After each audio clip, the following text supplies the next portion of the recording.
Bonjour à tous et bienvenue dans cette nouvelle vidéo. Je suis ravie de vous retrouver aujourd'hui pour mon tout premier tuto. Et vous êtes quand même pas mal de personnes à m'avoir demandé en message Instagram si je pouvais vous reproduire le tuto pour ce fond-ci que j'avais réalisé dans les petites bêtes de Rita Berman. Donc il n'y a pas de souci, je vais vous montrer comment je fais ce fond un petit peu vaporeux à l'aquarelle. Donc pour ce faire, il vous faudra du matériel aquarellable, évidemment. Donc tout fonctionne, hein. Moi j'ai les Albrecht Dürer, mais vous pouvez prendre tout ce qui est God Faber, Darwin Intense, Neocolor, tout fonctionne, il n'y a pas de souci. Ensuite, moi j'utilise un petit pinceau à aquarelle, puisque j'aime pas forcément travailler avec les crayons, pas les crayons, mais les pinceaux à réservoir d'eau. Et si vous êtes comme moi, du coup, vous aurez besoin d'un petit verre d'eau qui est déjà tout vert parce que j'ai fait quelques tests. Et ensuite, moi j'utilise ceci, c'est un petit bout de plastique un petit peu texturé, j'ai essayé de vous montrer, si ça veut, hein, bien sûr.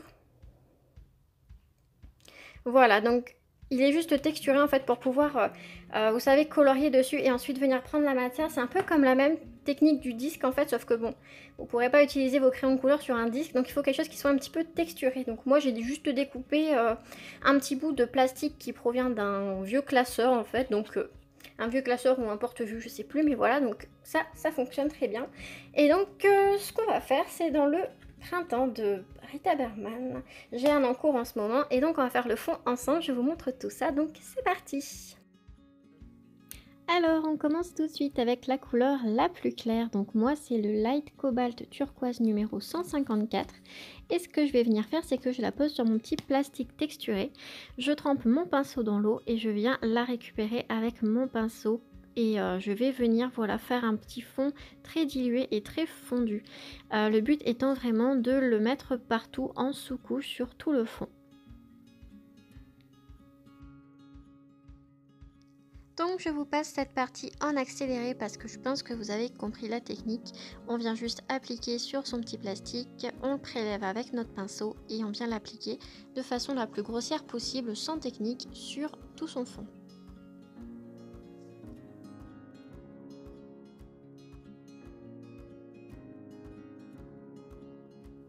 Ensuite, je viens prendre ma couleur la plus foncée, donc le Cobalt Green 156, et je vais venir toujours l'appliquer sur mon petit plastique. Ensuite, je prends mon pot et je viens tremper mon pinceau.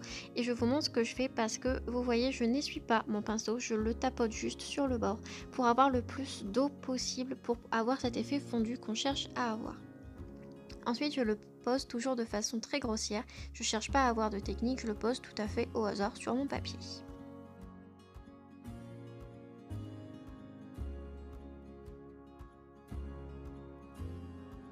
Comme vous voyez, je viens retremper mon pinceau pour diluer encore un peu plus la couleur et venir faire des taches plus foncées que la base, mais pas trop foncées encore pour l'instant.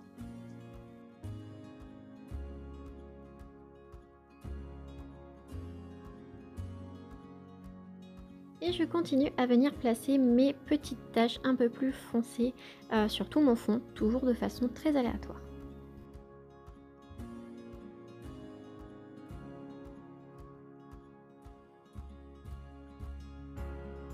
Et je viens de temps en temps à essuyer mon plastique parce que bon, quand on vient réappliquer son crayon par-dessus, si c'est mouillé, c'est pas franchement top.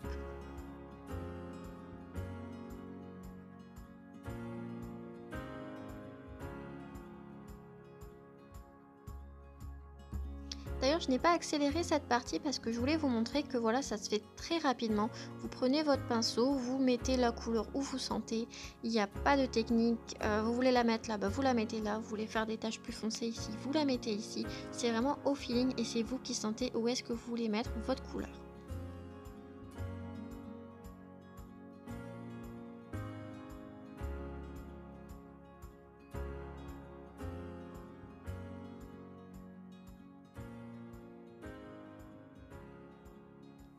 Alors à partir de ce moment, je viens tremper beaucoup moins mon pinceau, je le prends vraiment du bout du pinceau pour avoir une couleur beaucoup moins diluée. Et donc moins elle sera diluée et plus elle sera intense.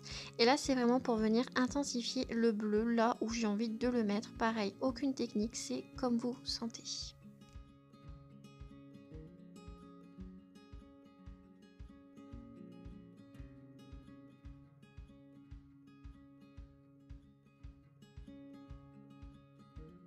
D'ailleurs, n'hésitez pas à venir faire des taches plus foncées comme je le fais, voire peut-être encore plus foncées parce que c'est ce qui donnera ce côté fondu là qu'on cherche à faire. Donc moi au début j'avais un petit peu peur de mettre vraiment des grosses taches. Je me suis dit non mais ça va faire vraiment des grosses démarcations alors qu'en fait c'est ce qu'on cherche à faire en fait, les démarcations entre grosses taches et fond dilué pour donner vraiment cette impression de fond vaporeux. Donc n'hésitez pas à venir mettre des taches plus foncées, c'est ce qui va donner cette intensité à votre fond. Alors à partir de ce moment, je vous ai mis en accéléré parce que sinon ça allait durer un peu 1000 ans. Mais en vrai, c'est très rapide à faire ce fond, il m'a pris 20 minutes. Donc je sais pour certaines personnes c'est peut-être long, mais pour moi c'est rapide. Et voilà, comme vous avez pu voir, on vient mettre sa couleur la plus foncée, on dilue pardon, très peu. Et on vient faire des grosses taches sans vraiment se préoccuper des démarcations pour le moment.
Donc maintenant on vient prendre notre petit crayon crème, donc le 102, et on vient l'appliquer toujours avec la même technique sur notre petit plastique. Et on vient prendre un petit papier pour essuyer toutes les traces de bleu possibles qu'il pourrait y avoir sur notre pinceau pour qu'il soit tout propre. Donc comme d'habitude, on vient diluer la couleur et on vient la placer sur les zones qui sont restées blanches dans notre fond. Et là ce qu'on cherche à faire, c'est vraiment estomper toutes les démarcations tout en gardant vraiment ce côté tacheté. Donc moi j'utilise le crème tout simplement pour casser un petit peu ce côté trop blanc. Je trouve que ça donne un petit côté crème, donc forcément là c'est logique. Mais je sais pas, je trouve que c'est plus sympa que de venir estomper avec du blanc. Alors je n'hésite pas, je mets beaucoup de crème, je mets beaucoup d'eau pour venir vraiment estomper les démarcations faites par le bleu. Je veux vraiment que les deux couleurs se mélangent et que le fondu soit le plus vaporeux possible. Alors faites quand même attention au papier que vous utilisez parce que là on est dans du Rita Berman donc ça passe encore, c'est pas le meilleur papier mais c'est vraiment pas le pire.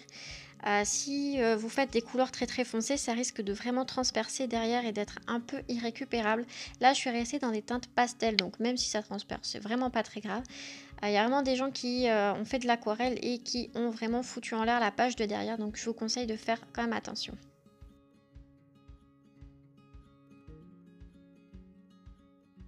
Comme vous voyez, je mets quand même pas mal d'eau, je détrempe ma feuille quand même, hein, voilà.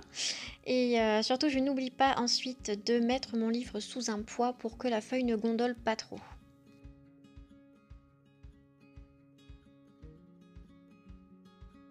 Donc comme vous voyez, je viens reprendre mon bleu de tout à l'heure, le 156 Cobalt Green pour venir vraiment foncer. Là pour le coup, les zones bleues, les taches bleues pour venir foncer et donner de l'intensité à notre fondu. Donc il vaut toujours mieux ne pas appliquer trop de foncé au début au cas où ça ne nous plairait pas parce que c'est toujours plus facile de rajouter que d'enlever, croyez-moi, surtout à l'aquarelle. Et voilà, donc je viens vraiment pour le coup là foncer les zones tachetées pour donner un peu plus d'intensité à mon fondu. Et on n'hésite pas, on applique vraiment pas mal le bleu, on fait des grosses taches, on n'a pas peur, non non non. Et vous savez pourquoi? On revient avec notre beige et cette fois-ci notre blanc. On mélange les deux sur notre petite plaquette de plastique pour venir les prélever et donner un petit coup de peps à ce fond pour qu'il soit pas trop crème non plus, qu'il y ait quand même un petit peu de blanc. Et on continue d'estomper nos contours des taches sans vraiment toucher aux taches, voilà, pour vraiment mélanger les couleurs ensemble et que le fondu soit le plus esthétique possible.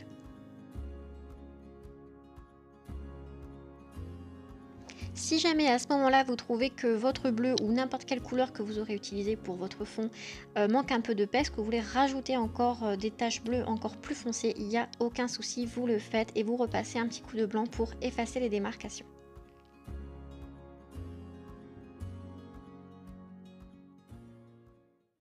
Voilà les colamis, donc c'est terminé pour ce tuto, j'espère que ça vous aura plu. Donc voilà, c'est une façon un peu différente de faire les fonds, moi j'aime bien. Je vous mettrai une photo qui ressemble un peu plus à la réalité, parce que bon là avec l'éclairage artificiel et compagnie, ça ressort pas forcément super bien. Donc moi je vous ferai une petite photo à la lumière naturelle pour que vous voyez un peu plus comment ça rend. Et il me reste juste à terminer le bas et puis je pourrai le publier sur Instagram. Et voilà, donc j'espère que ça vous aura plu. N'hésitez pas à me dire dans les commentaires ce que vous en pensez. Et moi, je vous dis à très bientôt, donc à dimanche prochain. Prenez grand soin de vous-même et à bientôt. Bye bye!